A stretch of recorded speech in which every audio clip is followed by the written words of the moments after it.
যুক্তরাষ্ট্রের মধ্যস্থতায় 10 অক্টোবর থেকে গাজায় যুদ্ধবিরতি কার্যকর হওয়ার কথা থাকলেও বাস্তবে তা কাগজেই সীমাবদ্ধ।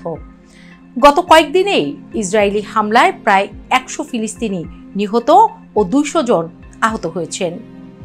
রাফা, সুজাইয়া ও জেইতুন সবখানেই ছড়িয়ে আছে ধ্বংসস্তূপ, রক্ত আর কান্না। সত্যি যুদ্ধবিরতি নাকি তামাশা?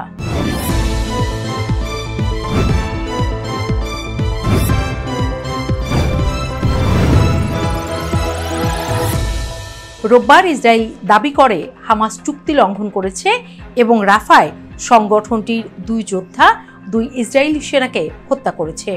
সেই অভিযোগেই তারা প্রতিশোধমূলক হামলা চালাচ্ছে। অথচ হামাস বলছে তারা কোনো সংঘর্ষে জড়িত ছিল না। রাফা তো পুরোপুরি ইসরায়েলের নিয়ন্ত্রণে, সেখানে তাদের যোদ্ধাদের উপস্থিতির সুযোগই নেই। কিন্তু এসব যুক্তি মানতে নারাজ ইসরায়েল। শুধু তাই নয়, তারা বারবারই অভিযোগ করছে 28 জিম্মির মরদেহ ফেরত দিতে দেরি করছে হামাস, যা যুদ্ধবিরতির শর্তভঙ্গের সমান। গাজার সিভিল ডিফেন্সের পক্ষ থেকে এখনও 10,000-এর বেশি মরদেহ ধ্বংসস্তূপের নিচে একথা বলা হলেও সবকিছু দেখেও কেন যেন বাস্তবতা স্বীকার করতে চাচ্ছে না ইসরায়েল। এমন না যে তারা জানে না ধ্বংসস্তূপের নিচে মরদেহ খোঁজা কতটা কঠিন, অন্তত ভারী যন্ত্র ছাড়া সম্ভব নয়। অর্থাৎ একদিকে তারা মরদেহ খুঁজতে দেবে না, আবার এই মুহূর্তে মরদেহ লাগবে বলে আরেকদিকে চালিয়েই যাবে হত্যাযজ্ঞ। তাহলে কি জিম্মিদের মরদেহ নিয়ে নতুন করে রাজনীতি শুরু করলো ইসরায়েল? এমন প্রশ্ন আসাটা কি অস্বাভাবিক? যা হোক, যুক্তরাষ্ট্র, কাতার, মিশর ও তুরস্কের মধ্যস্থতায় গঠিত 20 দফা প্রস্তাবের ভিত্তিতে যুদ্ধবিরতি হয়েছিল। কিন্তু কি ছিল যুদ্ধবিরতির শর্ত? তখন মূল শর্তগুলো ছিল এরকম: হামাস সব জিম্মিকে মুক্তি দেবে, গাজার প্রশাসন হস্তান্তর হবে একটি স্বাধীন ফিলিস্তিনি কর্তৃপক্ষের হাতে, ইসরায়েল মানবিক সহায়তা প্রবেশে কোনো বাধা দেবে না। কিন্তু বাস্তবে এই শর্তগুলো যেন কেবল কাগজেই বেঁচে আছে। যুক্তরাষ্ট্রের প্রেসিডেন্ট ট্রাম্পের মতে যুদ্ধবিরতি এখনও কার্যকর আছে।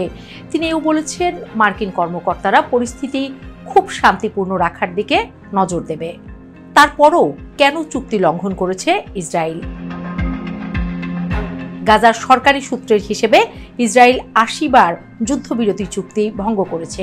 এছাড়া আরেকটা বিষয়, রীতিমতো উদ্বেগজনক বিষয় হচ্ছে গাজার উত্তরাঞ্চলের হলুদ সীমা, যে সীমা অতিক্রম করতে গিয়ে আরও বহু ফিলিস্তিনিকে প্রাণ হারাতে হচ্ছে কিংবা বলা চলে তাদের মেরে ফেলা হচ্ছে। হলুদ সীমা হলো সেই বাফার জোন যেখানে প্রবেশ করলেই ইসরায়েলি সেনারা গুলি চালায়। এই সীমা টেনে দেওয়ার মানে গাজার 58% এলাকা কার্যত ইসরায়েলের নিয়ন্ত্রণেই।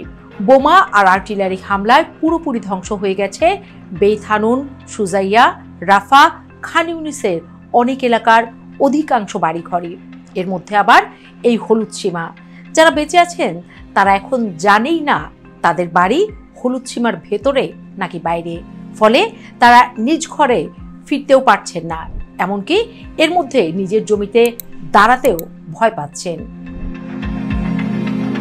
রাফা ক্রসিং বন্ধ থাকায় ওষুধ ও চিকিৎসা সামগ্রীর প্রবেশ প্রায় বন্ধ। জাতিসংঘের ওয়ার্ল্ড ফুড প্রোগ্রামের তথ্যানুযায়ী গাজার প্রায় 97% পরিবারে পর্যাপ্ত খাবার পাচ্ছে না এবং 60% মানুষ দিনে একবেলা খেয়ে টিকে আছেন।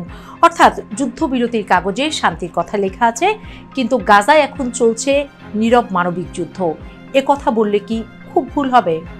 খাবার, ওষুধ, জ্বালানি সবকিছুই যেন এখন গাজাবাসীর বিলাসবস্তু হয়ে গেছে। বোমায় বিধ্বস্ত হাসপাতালগুলো এখন কেবল নামেই হাসপাতাল। অক্সিজেন নেই, বিদ্যুৎ নেই, এমনকি স্যালাইন পর্যন্ত মিলছে না। এদিকে বোমা ও আর্টিলারি হামলায় 3 লাখের বেশি ঘরবাড়ি ধ্বংস হয়েছে। শিক্ষা প্রতিষ্ঠান, পানি সরবরাহ ব্যবস্থা সবই মাটির সঙ্গে মিশে গেছে।